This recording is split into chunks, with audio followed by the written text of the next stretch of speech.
ನಮ್ಮೆಲ್ಲ ಪ್ರೀತಿಯ ರೈತ ಬಾಂಧವರಿಗೆ ನಮಸ್ಕಾರ. ಇಂದಿನ ಕೃಷಿರಂಗ ಕಿಸಾನ್ ವಾಣಿ ಕಾರ್ಯಕ್ರಮಕ್ಕೆ ಪ್ರೀತಿಯ ಸ್ವಾಗತ. ಇಂದಿನ ಈ ಕಾರ್ಯಕ್ರಮದಲ್ಲಿ ರಾಷ್ಟ್ರೀಯ ನವೀಕರಿಸಬಹುದಾದ ಇಂಧನಗಳ ದಿವಸ ಈ ಕುರಿತಂತೆ ಹಾಸನ ತಾಲೂಕು ಕಂದಲಿಯಲ್ಲಿರುವ ಕೃಷಿ ವಿಜ್ಞಾನ ಕೇಂದ್ರದ ವಿಜ್ಞಾನಿ ಡಾಕ್ಟರ್ ಶ್ರೀನಿವಾಸ ದೇಶಪಾಂಡೆ ಅವರೊಂದಿಗಿನ ಸಂದರ್ಶನವನ್ನು ಕೇಳೋಣ.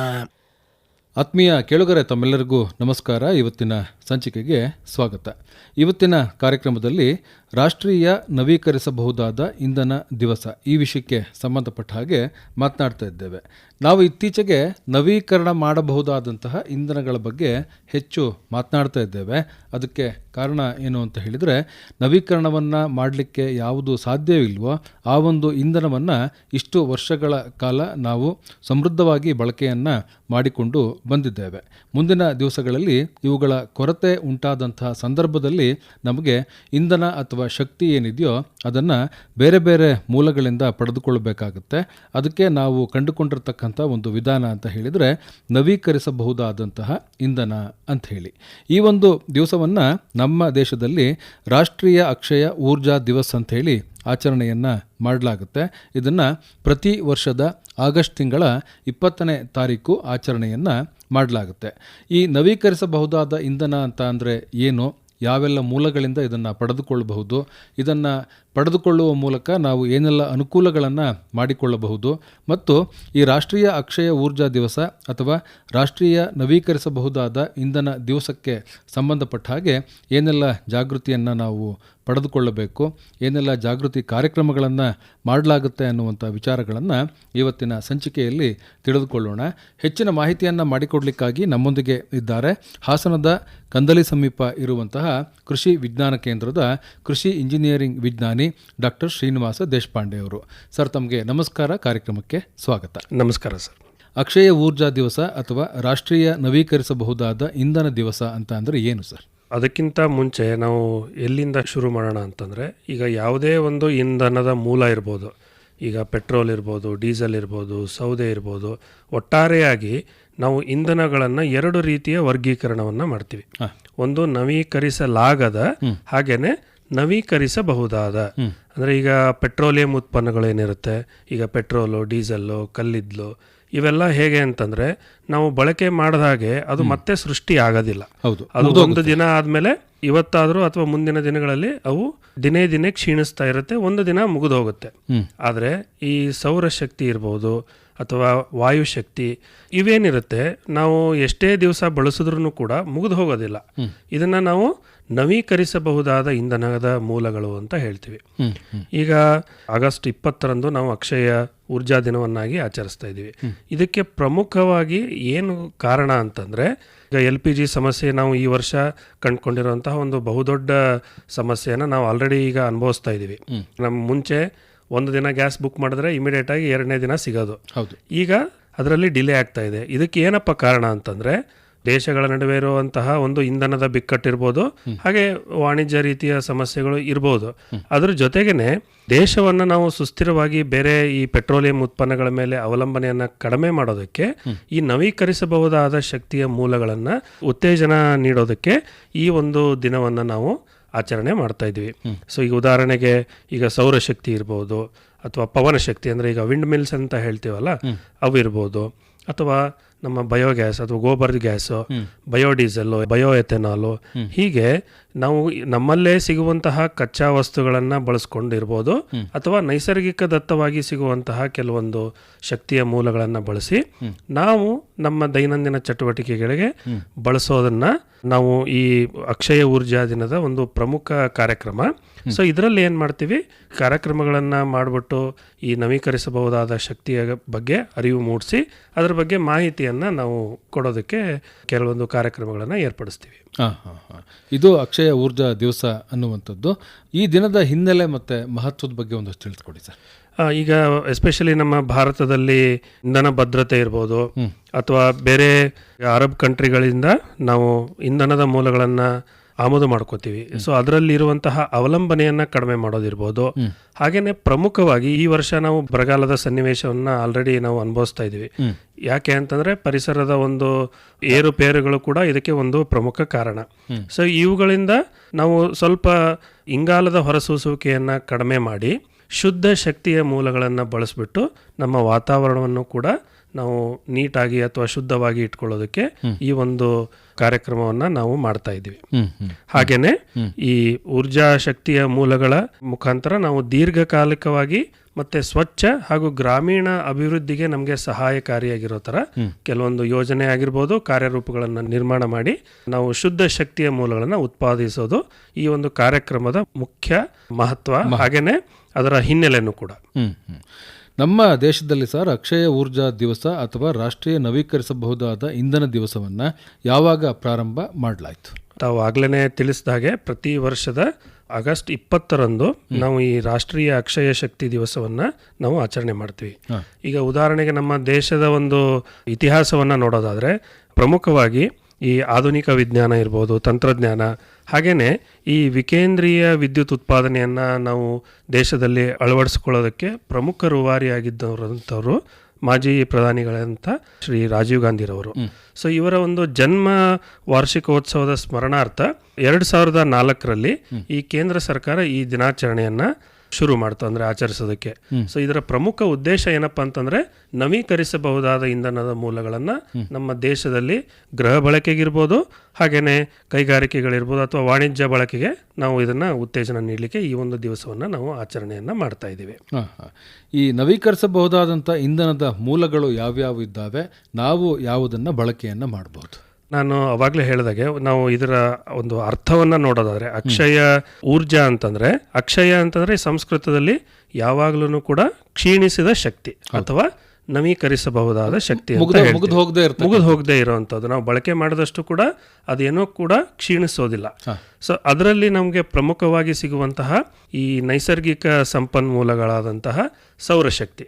ಈಗ ನಮ್ಮ ಸೌರಮಂಡಲದಲ್ಲಿ ಸೂರ್ಯ ಒಂದು ಪ್ರಮುಖ ಪಾತ್ರವನ್ನು ವಹಿಸೋದ್ರಿಂದ ಸೂರ್ಯನಿಂದ ಬರುವಂತಹ ಬೆಳಕಿರ್ಬೋದು ಅಥವಾ ವಿಕಿರಣಗಳನ್ನು ಬಳಸ್ಕೊಂಡು ವಿದ್ಯುತ್ ಶಕ್ತಿಯನ್ನಾಗಿ ನಾವು ಪರಿವರ್ತನೆ ಮಾಡಿ ಅವುಗಳನ್ನು ಗೃಹ ಬಳಕೆಗಿರ್ಬೋದು ಅಥವಾ ವಾಣಿಜ್ಯ ಅಥವಾ ಕೈಗಾರಿಕೆಗಳಿಗೂ ಕೂಡ ನಾವು ಬಳಸೋದಕ್ಕೆ ಪ್ರಮುಖವಾಗಿ ಒಂದು ಕಾರ್ಯರೂಪವನ್ನು ಆಲ್ರೆಡಿ ನಿರ್ಮಿಸಿದ್ದೀವಿ. ಹಾಗೆಯೇ ಜನರು ಕೂಡ ಬಳಸ್ತಾ ಇದ್ದಾರೆ. ಸೊ ಇದರಲ್ಲಿ ಪ್ರಮುಖವಾಗಿ ಮೇಲ್ಛಾವಣಿಯಲ್ಲಿ ನಾವು ಸೌರ ಫಲಕಗಳನ್ನು ಬಳಸ್ಕೊಂಡು ಗೃಹ ಬಳಕೆಗೆ ವಿದ್ಯುತ್ ಉತ್ಪಾದನೆ ಒಂದು, ಹಾಗೇನೆ ನಮಗೆ ಗೃಹ ಬಳಕೆಗೆ ಬಳಸ್ಕೊಂಡು ಹೆಚ್ಚಿನ ವಿದ್ಯುತ್ ಏನು ಉತ್ಪಾದನೆ ಆಗುತ್ತೆ ಅವುಗಳನ್ನು ನಾವು KEB ಅಥವಾ ಏನು ನಾವು ಗ್ರಿಡ್ ಕನೆಕ್ಷನ್ಗೆ ಸಪ್ಲೈ ಮಾಡ್ಬೋದು. ಸೊ ಹಾಗಾಗಿ ನಾವು ಬೇರೆ ಮೂಲಗಳು ಇರ್ಬೋದು ಅಥವಾ ಈ ಪೆಟ್ರೋಲಿಯಂ ಉತ್ಪನ್ನಗಳ ಒಂದು ಅವಲಂಬನೆಯನ್ನು ಈ ರೀತಿಯಾಗಿ ನಾವು ಕಡಿಮೆ ಮಾಡಬಹುದು. ಇನ್ನು ನಮ್ಮಲ್ಲಿ ಇನ್ನೂ ಒಂದು ಪ್ರಮುಖವಾದಂತಹ ನೈಸರ್ಗಿಕ ಶಕ್ತಿಯ ಮೂಲ ಅಂತಂದ್ರೆ ಪವನ ಶಕ್ತಿ, ಅಂದ್ರೆ ಗಾಳಿ ಅಂದ್ರೆ ವಿಂಡ್ ಮಿಲ್ ಅಂತ ಏನು ಹೇಳ್ತೀವಿ. ಸೊ ಇದನ್ನ ಪ್ರಮುಖವಾಗಿ ನಾವು ವಿದ್ಯುತ್ ಉತ್ಪಾದನೆಗೆ ಬಳಸ್ತೀವಿ. ನಾನು ಇನ್ನೊಂದು ಮರ್ತೆ ನಿಮಗೆ ಹೇಳೋದು, ಈ ಸೌರಶಕ್ತಿಯನ್ನು ನಾವು ಬಳಸ್ಕೊಂಡು ವಿವಿಧ ಕೃಷಿ ಚಟುವಟಿಕೆಗಳಿಗೆ ಅಥವಾ ಕೃಷಿ ಪೂರಕ ಚಟುವಟಿಕೆಗಳನ್ನು ನಾವು ಮಾಡಬಹುದು. ಸೊ ಅದರಲ್ಲಿ ಪ್ರಮುಖವಾಗಿ ಈ ಕೃಷಿ ಪಂಪ್ ಸೆಟ್ ಏನಿದೆ, ಸೋಲಾರ್ ಆಪರೇಟೆಡ್ ನೀರು ಒಂದು ಎತ್ತುವಂತಹ ಒಂದು ಸಾಧನ, ಅದಕ್ಕಿರ್ಬೋದು. ಹಾಗೆಯೇ ಈ ಒಣಗಿಸುವಂತಹ ಕಾರ್ಯಚಟುವಟಿಕೆಗಳು, ಈಗ ಸೂರ್ಯನ ಶಾಖವನ್ನು ಬಳಸ್ಕೊಂಡು ಕಾಫಿ ಇರ್ಬೋದು ಅಥವಾ ಮೆಣಸು, ಏಲಕ್ಕಿ ಅಥವಾ ಯಾವುದೇ ಒಂದು ಹಣ್ಣು ಅಥವಾ ತರಕಾರಿ ಬೆಳೆಗಳನ್ನು ನಾವು ಒಣಗಿಸೋದಕ್ಕೂ ಕೂಡ ಇದು ಸಹಾಯಕಾರಿಯಾಗಿರುತ್ತೆ. ಹಾಗೆಯೇ ಈಗ ಪವನ ಶಕ್ತಿ ಅಂದರೆ ಈಗ ವಿಂಡ್ ಮಿಲ್ಸನ್ನು ನೋಡೋದಾದರೆ ನಮ್ಮ ದೇಶದಲ್ಲಿ ತಮಿಳುನಾಡು, ಗುಜರಾತ್, ಮಹಾರಾಷ್ಟ್ರ ಹಾಗೆ ಈ ರಾಜಸ್ಥಾನಗಳು ಯಥೇಚ್ಛವಾಗಿ ಈ ಗಾಳಿಯ ಮೂಲದಿಂದ ಶಕ್ತಿಯನ್ನು ಉತ್ಪಾದನೆ ಮಾಡ್ತಾ ಇದ್ದಾರೆ. ಸೊ ಹಾಗಾಗಿ ಈ ಒಂದು ಪವನ ವಿದ್ಯುತ್ ಸಾಂದ್ರತೆಯ ಕಾರಿಡಾರ್ಗಳನ್ನು ನಾವು ನಿರ್ಮಾಣ ಮಾಡೋದ್ರ ಮುಖಾಂತರ ಹೆಚ್ಚಿಗೆ ಈ ವಿದ್ಯುತ್ ಉತ್ಪಾದನೆಯನ್ನು ನಾವು ಮಾಡಬಹುದು. ಹಾಗೇನೆ ಇನ್ನೂ ಒಂದು ಮೂಲ ಏನಪ್ಪಾ ಅಂತಂದ್ರೆ, ನಮ್ಮಲ್ಲಿ ವಿದ್ಯುತ್ ಉತ್ಪಾದನೆ ಸ್ಟಾರ್ಟ್ ಆಗಿದ್ದೆ ಜಲವಿದ್ಯುತ್. ಹೌದು. ಈಗ ನಮ್ಮ ಶರಾವತಿ ಇರ್ಬೋದು ಅಥವಾ ನಮ್ಮ ವಿಶ್ವೇಶ್ವರಯ್ಯನವರು ಒಂದು ವಿದ್ಯುತ್ ಉತ್ಪಾದನಾ ಘಟಕಗಳನ್ನು ಏನು ಶುರು ಮಾಡಿದ್ರು, ಅದು ಕೂಡ ಒಂದು ಪ್ರಮುಖವಾದಂತಹ ಒಂದು ನೈಸರ್ಗಿಕವಾಗಿ ಸಿಗುವಂತಹ ಅಥವಾ ನವೀಕರಿಸಬಹುದಾದಂತಹ ಶಕ್ತಿಯ ಮೂಲಗಳಲ್ಲೂ ಕೂಡ ಒಂದು. ಹಾಗಾಗಿ ಎಲ್ಲೆಲ್ಲಿ ಸಾಧ್ಯತೆ ಇದೆ ಅಲ್ಲಿ ನಾವು ಈ ಕಿರು ವಿದ್ಯುತ್ ಉತ್ಪಾದನಾ ಘಟಕಗಳಿರ್ಬೋದು ಅಥವಾ ದೊಡ್ಡ ಮಟ್ಟದ ಒಂದು ವಿದ್ಯುತ್ ಉತ್ಪಾದನಾ ಘಟಕಗಳನ್ನು ಸ್ಥಾಪಿಸೋದ್ರ ಮುಖಾಂತರ ನಾವು ವಿದ್ಯುತ್ ಉತ್ಪಾದನೆಯನ್ನು ಕೂಡ ಸಮರ್ಪಕವಾಗಿ ಮಾಡಬಹುದು. ಹಾಗೆಯೇ ಈಗ ಇನ್ನೂ ಒಂದು ಕೃಷಿ ಅಂತ ನಾವು ಕನ್ಸಿಡರ್ ಮಾಡಿದ್ರೆ ಅಥವಾ ಪರಿಗಣನೆಗೆ ತಗೊಂಡ್ರೆ ನಮ್ಮಲ್ಲಿ ಸುಮಾರು ತ್ಯಾಜ್ಯಗಳು ಬರ್ತವೆ. ಹೌದು, ಸಾವಯವ ತ್ಯಾಜ್ಯಗಳನ್ನ ಈ ಕೃಷಿ ಹಾಗೂ ಕೃಷಿ ಸಂಬಂಧಿತ ಚಟುವಟಿಕೆಗಳಲ್ಲಿ ನಮಗೆ ಉತ್ಪಾದನೆ ಆಗುತ್ತೆ. ಸೊ ಅದರಲ್ಲಿ ಪ್ರಮುಖವಾಗಿ ಯಾವುದೇ ಬೆಳೆಯ ಅವಶೇಷಗಳಿರ್ಬೋದು ಅಥವಾ ಸಂಸ್ಕರಣೆ ಮಾಡಿದ ನಂತರ ಸಿಗುವಂತಹ ಈ ಹೊಟ್ಟು ಇರ್ಬೋದು ಅಥವಾ ಯಾವುದೇ ಒಂದು ಬೆಳೆಯ ಅವಶೇಷಗಳಿರ್ಬೋದು, ಹಾಗೆಯೇ ಈ ಸಗಣಿ ಇರ್ಬೋದು, ಈಗ ಹೈನುಗಾರಿಕೆಯಿಂದ ಬಂದಂತಹ ಸಗಣಿ ಇರ್ಬೋದು, ಗಂಜಲ ಇರ್ಬೋದು, ಇವುಗಳನ್ನು ನಾವು ಯಥೇಚ್ಛವಾಗಿ ಬಳಸ್ತಾ ಇಲ್ಲ. ಏನಕ್ಕೆ ಅಂತಂದರೆ ಅಷ್ಟೊಂದು ಯಾರೂ ಕೂಡ ಕಮರ್ಷಿಯಲ್ ಆಗಿ ಯೋಚನೆ ಮಾಡ್ತಾ ಇಲ್ಲ. ಓನ್ಲಿ ಏನಪ್ಪ ಅಂತಂದರೆ ಈ ಕೊಟ್ಟಿಗೆ ಗೊಬ್ಬರ ಮಾಡೋದಕ್ಕಿರ್ಬೋದು ಅಥವಾ ಎರೆಹುಳು ಗೊಬ್ಬರ, ಇದಕ್ಕೆ ಮಾತ್ರ ಸೀಮಿತ ಆಗಿದೆ. ಆದರೆ ನಾವು ಒಂದು ದೊಡ್ಡ ಮಟ್ಟದ ಒಂದು ಬಯೋಗ್ಯಾಸ್ ಪ್ಲ್ಯಾಂಟ್ ಅಥವಾ ಈ ಗೋಬರ್ ಗ್ಯಾಸ್ ಘಟಕಗಳನ್ನು ನಿರ್ಮಾಣ ಮಾಡೋದ್ರಿಂದ ನಾವು ಅದರಿಂದ ಉತ್ಪಾದನೆಯಾದಂತಹ ಮೀಥೇನ್ ಅನಿಲವನ್ನು ಬಳಸ್ಕೊಂಡು ನಮ್ಮ ಗೃಹ ಬಳಕೆಗೆ ನಾವು ಅಳವಡಿಸಿದಾಗ ಈ ಸಿಲಿಂಡರ್ಗಳ ಮೇಲೆ ಇರುವಂತಹ ಅವಲಂಬನೆಯನ್ನು ಕಡಿಮೆ ಮಾಡ್ಬೋದು. ಈಗ ನಾವು ಕೂಡ ಈಗ ಸುಮಾರು ಒಂದು 10 ವರ್ಷದಿಂದ ನಾವು ನೋಡೋದಾದರೆ ಈ ಬಯೋಗ್ಯಾಸ್ ಘಟಕಗಳ ಒಂದು ಸಂಖ್ಯೆ ವರ್ಷದಿಂದ ವರ್ಷಕ್ಕೆ ಕಡಿಮೆ ಆಗ್ತಾ ಇದೆ. ಯಾಕೆ ಅಂತಂದರೆ ಈ ಹೈನುಗಾರಿಕೆಯಿಂದ ಕೆಲವರು ಹಿಂದೆ ಸರಿತಿದ್ದಾರೆ. ಹಸು ಸಾಕಾಣಿಕೆನೂ ಕೂಡ ಕಡಿಮೆ ಆಗ್ತಾ ಇದೆ. ಸೊ ಇದರಿಂದ ಏನಪ್ಪಾ ಅಂತಂದ್ರೆ ಅದಕ್ಕೆ ಬೇಕಾದಂತಹ ಕಚ್ಚಾ ವಸ್ತುಗಳ ಒಂದು ಅಲಭ್ಯತೆಯಿಂದಾಗಿ ಎಷ್ಟೋ ಘಟಕಗಳು ಮುಚ್ಚಿಕೊಂಡು ಹೋಗಿದ್ದಾವೆ. ಸೊ ಹಾಗಾಗಿ ಈ ಜೈವಿಕ ಇಂಧನದ ಮೂಲಗಳಲ್ಲಿ ನಾವು ಬಯೋಗ್ಯಾಸ್ ನಾವು ಘಟಕಗಳನ್ನು ಹಾಕೋದ್ರಿಂದ ನಮಗೆ ಇಂಧನದ ಕೊರತೆ ನಾವು ತಗ್ಗಿಸ್ಬೋದು. ಅದ್ರ ಜೊತೆಗೆ ಇನ್ನೂ ಒಂದು ಅಡ್ವಾಂಟೇಜ್ ಏನಪ್ಪ ಅಂತಂದರೆ ಅಥವಾ ಒಂದು ಪ್ರಯೋಜನ ಏನಪ್ಪ ಅಂದರೆ ಈ ಘಟಕಗಳನ್ನು ಹಾಕೋದ್ರಿಂದ ಅದರಿಂದ ಬರುವಂತಹ ಬಗ್ಗಡ ಏನು ಸ್ಲರಿ ಏನು ಬರುತ್ತೆ, ಡೈಜೆಸ್ಟೆಡ್ ಸ್ಲರಿ, ಅದು ನಮಗೆ ಕೃಷಿಗೆ ಸೂಕ್ತವಾಗಿರುವಂತಹ ಒಂದು ಗೊಬ್ಬರ ಅದು. ಈಗ ಎರೆಹುಳು ಘಟಕದಲ್ಲೂ ಕೂಡ ನಾವು ಎಲ್ಲ ತ್ಯಾಜ್ಯವನ್ನು ಹಾಕಬೇಕಾದ್ರೆ ಸಗಣಿ ನೀರು ಅಥವಾ ಗಂಜಲವನ್ನು ಸಿಂಪಡಣೆಯನ್ನು ಮಾಡ್ತೀವಿ. ಅದ್ರ ಬದಲಾಗಿ ಈ ಬಯೋಗ್ಯಾಸ್ ಘಟಕಗಳಿಂದ ಬಂದಂತಹ ಸ್ಲರಿಯನ್ನು ಹಾಕೋದ್ರಿಂದ ಇನ್ನೂ ಉತ್ಕೃಷ್ಟವಾದಂತಹ ಗೊಬ್ಬರ ತಯಾರಾಗಿರುತ್ತೆ. ಪ್ರಮುಖವಾಗಿ ಏನಪ್ಪ ಅಂತಂದರೆ ಅದರಲ್ಲಿರುವಂತಹ ಸೂಕ್ಷ್ಮಾಣು ಜೀವಿಗಳು ಅಲ್ಲಿರುವಂತಹ ತ್ಯಾಜ್ಯವನ್ನು ಬೇಗ ಕಳಿಯೋದಕ್ಕೆ ಸಹಾಯ ಆಗುತ್ತೆ.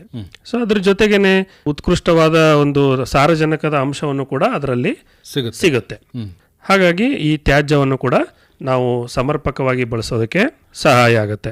ಇನ್ನು ಅದ್ರ ಜೊತೆಗೆ ಈಗ ಪೆಟ್ರೋಲ್ ಅಲ್ಲೂ ಕೂಡ E20 ಅಂತ ನಾವು ಇತ್ತೀಚಿನ ದಿನಗಳಲ್ಲಿ ಕೇಳ್ತಾ ಇದ್ದೀವಿ. ಏನು ಇದು E20 ಅಂತಂದ್ರೆ, ಇದು ಬಯೋ ಇಥೆನಾಲ್ ಅನ್ನ ಪ್ರೊಡಕ್ಷನ್ ಮಾಡಿ ಅದನ್ನ ನಾವು ಪೆಟ್ರೋಲ್ ಜೊತೆಗೆ ಮಿಕ್ಸ್ ಮಾಡ್ತೀವಿ. ಅಂದ್ರೆ 80-20 ಪ್ರಮಾಣದಲ್ಲಿ ನಾವು ಮಿಕ್ಸ್ ಮಾಡಿ ಬಳಸ್ತಾ ಇದ್ದೀವಿ. ಹಾಗೇನೆ ಜೋಳ ಇರ್ಬೋದು ಅಥವಾ ಕಬ್ಬಿನ ಒಂದು ಏನು ಡಿಸ್ಟಿಲರಿ ಯೂನಿಟ್ಗಳಿಂದ ಏನು ಬರುತ್ತೆ ಇಥೆನಾಲ್ ಪ್ರೊಡಕ್ಷನ್ ಆಗುತ್ತೆ, ಅದು ಕೂಡ ನಾವು ಒಂದು ಶಕ್ತಿಯ ಮೂಲವನ್ನಾಗಿ ನಾವು ಪರಿಗಣನೆಗೆ ತಗೋತೀವಿ. ಹಾಗೇನೆ ಈಗ ಉದಾಹರಣೆಗೆ ನಮ್ಮ ಬಯೋಡೀಸೆಲ್ ಇರ್ಬೋದು. ಈಗ ನಮ್ಮ ಕೃಷಿ ವಿಶ್ವವಿದ್ಯಾಲಯದ ಅಡಿಯಲ್ಲಿ ಕೆಲಸ ಮಾಡ್ತಿರುವಂತಹ ಬಯೋಫ್ಯೂಯಲ್ ಪಾರ್ಕ್ ಅಂತಲೂ ಕೂಡ ನಮ್ಮ ಮಡೆನೂರಲ್ಲೂ ಕೂಡ ಇದೆ. ಸೊ ಅಲ್ಲೂ ಕೂಡ ಈ ಒಂದು ದೃಷ್ಟಿಕೋನದಲ್ಲಿ ಸುಮಾರು ಕೆಲಸಗಳನ್ನು ಮಾಡ್ತಾ ಇದ್ದಾರೆ. ಅಂದರೆ ಈಗ ಜಟ್ರೋಫಾ ಇರ್ಬೋದು, ಪೊಂಗಾಮಿಯಾ ಇರ್ಬೋದು ಅಥವಾ ಸಿಮಾರುಬ. ಸೊ ಈ ಥರದ ಒಂದು ಎಣ್ಣೆ ಕಾಳುಗಳನ್ನು ಬಳಸ್ಕೊಂಡು ಅದರಲ್ಲಿ ನಾವು ಬಯೋಡೀಸೆಲ್ ಉತ್ಪಾದನೆಯನ್ನು ಕೂಡ ಮಾಡ್ಬೋದು. ಇನ್ನೂ ಸುಮಾರು ಇದ್ದಾವೆ. ಅದರಲ್ಲಿ ಪ್ರಮುಖವಾದಂಥವನ್ನ ನಾನು ಈಗ ಆಲ್ರೆಡಿ ನಿಮ್ಮ ಮುಂದೆ ಪ್ರಸ್ತುತವನ್ನು ಪಡಿಸಿದ್ದೀನಿ. ಇನ್ನು ತಾವು ಹೇಳಿದ್ರಿ ಸರ್, ಸೌರಶಕ್ತಿಯ ಬಗ್ಗೆ ಹೆಚ್ಚಿಗೆ ಹೇಳಿದ್ರಿ. ಸೌರಶಕ್ತಿಯು ಕೂಡ ಒಂದು ಪ್ರಮುಖವಾದಂತಹ ನವೀಕರಿಸಬಹುದಾದಂಥ ಒಂದು ಇಂಧನ ಅನ್ನುವಂಥದ್ದನ್ನು ನಮ್ಮ ಕೃಷಿ ವಲಯದಲ್ಲಿ ಸೌರಶಕ್ತಿಯಿಂದ ಯಾವೆಲ್ಲ ಪ್ರಯೋಜನಗಳನ್ನು ಪಡೆದುಕೊಳ್ಬಹುದು? ಇತ್ತೀಚಿನ ದಿನಗಳಲ್ಲಿ ಸೌರಶಕ್ತಿಯ ಬಳಕೆಯನ್ನು ಆಲ್ಮೋಸ್ಟ್ ಎಲ್ಲ ಕೃಷಿ ಚಟುವಟಿಕೆಗಳಲ್ಲೂ ಬಳಸ್ಬೋದು. ಈಗ ಉದಾಹರಣೆಗೆ ಇನ್ನೇನು ಕೆಲವೇ ದಿನಗಳಲ್ಲಿ ಬ್ಯಾಟ್ರಿ ಆಪರೇಟೆಡ್ ಟ್ರ್ಯಾಕ್ಟರ್ ಕೂಡ ಬರುವಂಥ ಎಲ್ಲ ಗುಣಲಕ್ಷಣಗಳು ಕಾಣಿಸ್ತಾ ಇದೆ. ಆಲ್ರೆಡಿ ಕೆಲವೊಂದು ಡೆವಲಪ್ಮೆಂಟ್ಸ್ ಆಗಿದೆ. ಬ್ಯಾಟ್ರಿ ಆಪರೇಟೆಡ್ ಟ್ರ್ಯಾಕ್ಟರ್ ಏನಾದರೂ ಬಂದರೆ ಪ್ರಮುಖವಾದಂತಹ ಒಂದು ಬ್ರೇಕ್ ಥ್ರೂನೇ ಆಗ್ಬೋದು. ಅಂದರೆ ಉಳುಮೆಗೆ ಏನು ಸಹಾಯಕಾರಿಯಾಗಿರುತ್ತಲ್ಲ ಅದನ್ನು ನಾವು ಅಷ್ಟು ಇಂಗಾಲದ ಹೊರಸೂಸುವಿಕೆಯನ್ನು ಕಡಿಮೆ ಮಾಡ್ಬೋದು. ಅದನ್ನು ಹೊರತಾಗಿ ಈಗ ಸೋಲಾರ್ ಆಪರೇಟೆಡ್ ಪಂಪ್ ಸೆಟ್ಗಳಿರ್ಬೋದು ಅಥವಾ ಈ ಒಣಗಿಸುವಂತಹ ಘಟಕಗಳಿರ್ಬೋದು ಅಥವಾ ಶಿಥಿಲೀಕರಣ ಘಟಕ. ಅಂದರೆ ಈಗ ನಮ್ಮದು BMC ಏನಿರ್ತಾವಲ್ಲ, ಈಗ ಹಾಲನ್ನು ಕನೆಕ್ಟ್ ಮಾಡ್ತಾರೆ ಡೈರಿಯಲ್ಲಿ, ಅದನ್ನು ಬಲ್ಕ್ ಮಿಲ್ಕ್ ಕೂಲಿಂಗ್ ಚೇಂಬರ್ಗಳಲ್ಲಿ ನಾವು ರೆಫ್ರಿಜರೇಟರ್ನ ಬಳಸೋ ಬದಲು ಈ ಸೋಲಾರ್ ಆಪರೇಟೆಡ್ ರೆಫ್ರಿಜರೇಟೆಡ್ ಯೂನಿಟ್ಗಳು ಬರ್ತಾ ಇದಾವೆ, ಅಲ್ಲಿ ಬಳಸ್ಕೋಬಹುದು. ಆಮೇಲೆ ಕೋಲ್ಡ್ ಸ್ಟೋರೇಜ್, ಶಿಥಿಲೀಕರಣ ಘಟಕ ಏನು ಬರುತ್ತೆ ಅಲ್ಲೂ ಬಳಸ್ಬೋದು.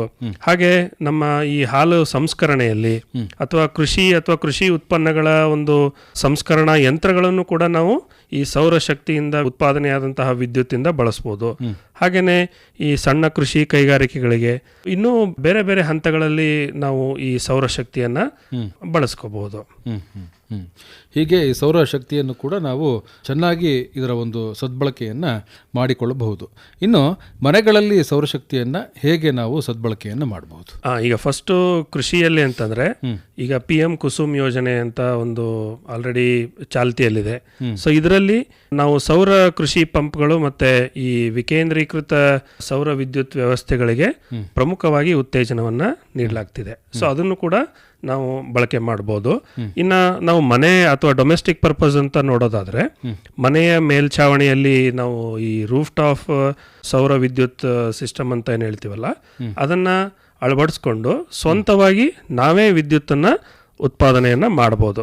ಸೊ ಇದಕ್ಕೆ ನಮಗೆ ಒಂದು ಕೇಂದ್ರ ಸರ್ಕಾರದ ಒಂದು ಯೋಜನೆ ಇದೆ, PM ಸೂರ್ಯಘರ್ ಅಂತ. ಅದರಲ್ಲಿ ಈ ಮುಫ್ತ್ ಬಿಜ್ಲಿ ಯೋಜನೆ ಅಂತ ಮಾಡಿದ್ದಾರೆ. ಅಂದ್ರೆ ಉಚಿತವಾಗಿ ವಿದ್ಯುತ್ ಅನ್ನ ಉತ್ಪಾದನೆ ಮಾಡುವಂತಹ ಘಟಕ. ಸೊ ಇದರಲ್ಲಿ ಪ್ರಮುಖ ಒಂದು ಪ್ರಯೋಜನ ಅಂತಂದ್ರೆ ಮನೆ ಮಾಲೀಕರಿಗೆ ಈ ಒಂದು ವ್ಯವಸ್ಥೆಯನ್ನ ಅಳವಡಿಸ್ಕೊಳ್ಳೋದಕ್ಕೆ ಆರ್ಥಿಕವಾಗಿ ನೆರವು ನೀಡುವಂತಹ ಒಂದು ಕಾರ್ಯಕ್ರಮ ಇದಾಗಿದೆ. ಸೊ ಹಾಗಾಗಿ ನಮಗೆ ಮನೆ ಬಳಕೆಗೆ ಬಳಸ್ಕೊಂಡು ಇನ್ನು ಹೆಚ್ಚುವರಿ ವಿದ್ಯುತ್ ಉಳಿಯುತ್ತೆ, ಅದನ್ನ ನಾವು ಮತ್ತೆ ಸೇಲ್ ಕೂಡ ಮಾಡಬಹುದು. ಆ ಮೂಲಕನೂ ಕೂಡ ಆದಾಯವನ್ನು ಗಳಿಸಬಹುದು ಸಾಧ್ಯತೆ ಇದೆ. ಹೌದು. ಇನ್ನು ಈ ಕೈಗಾರಿಕೆಗಳಲ್ಲಿ ಈ ನವೀಕರಿಸಬಹುದಾದಂತಹ ಇಂಧನದ ಮೂಲಗಳನ್ನು ಬಳಕೆಯನ್ನ ಮಾಡಬಹುದಾ? ಯಾವೆಲ್ಲ ಅವಕಾಶಗಳು ಇಲ್ಲಿ ಇದ್ದಾವೆ? ಖಂಡಿತವಾಗಿ ಮಾಡಬಹುದು. ಅಂದ್ರೆ ಈಗ ಬರೀ ಇದು ಸೌರಶಕ್ತಿ ಗೃಹ ಬಳಕೆಗಲ್ಲ, ಹಾಗೇನೆ ಕೈಗಾರಿಕೆಗಳಿಗೂ ಕೂಡ ಅಷ್ಟೇ ಒಂದು ಉಪಯೋಗಕಾರಿಯಾಗಿದೆ. ಸೊ ಇದರಲ್ಲಿ ಕೂಡ ನಾವು ಇಂಡಸ್ಟ್ರಿ ಅಥವಾ ಯಾವುದೇ ಒಂದು ಫ್ಯಾಕ್ಟರಿ ಮೇಲ್ಛಾವಣಿ ಇರುತ್ತೆ, ಆ ಮೇಲ್ಛಾವಣಿಯಲ್ಲೂ ಕೂಡ ನಾವು ಸೌರ ಫಲಕಗಳನ್ನು ಹಾಕ್ಬಿಟ್ಟು ವಿದ್ಯುತ್ತನ್ನು ಉತ್ಪಾದನೆ ಮಾಡ್ಬೋದು. ಆಮೇಲೆ ಇನ್ನೊಂದು ಈ ಬಯೋಮಾಸ್ ಬಾಯ್ಲರ್ ಅಂತ ಬರುತ್ತೆ. ಈಗ ಯಾವುದೇ ಒಂದು ಕಾರ್ಖಾನೆಗಳಲ್ಲಿ ಬಾಯ್ಲರ್ ಘಟಕಗಳು ಇರ್ತವೆ. ಸೊ ಅಲ್ಲಿ ಈ ಬ್ರಿಕೆಟ್ಸ್ ಇರ್ಬೋದು. ಬ್ರಿಕೆಟ್ಸ್ ಅಂತಂದರೆ ಈ ನಮ್ಮ ಭತ್ತದ ಹೊಟ್ಟೇನಿರುತ್ತೆ ಅಥವಾ ಯಾವುದೇ ಒಂದು ಕೃಷಿ ತ್ಯಾಜ್ಯ ಇರುತ್ತೆ, ಅದನ್ನು ಪುಡಿ ಮಾಡಿ ಒಂದು ಕೇಕ್ ರೂಪದಲ್ಲಿ ಪರಿವರ್ತನೆ ಮಾಡ್ತೀವಿ. ಸೊ ಅದು ನಮಗೆ ಪರ್ಯಾಯ ಉರುವಲಾಗಿ ಕೆಲಸ ಮಾಡುತ್ತೆ.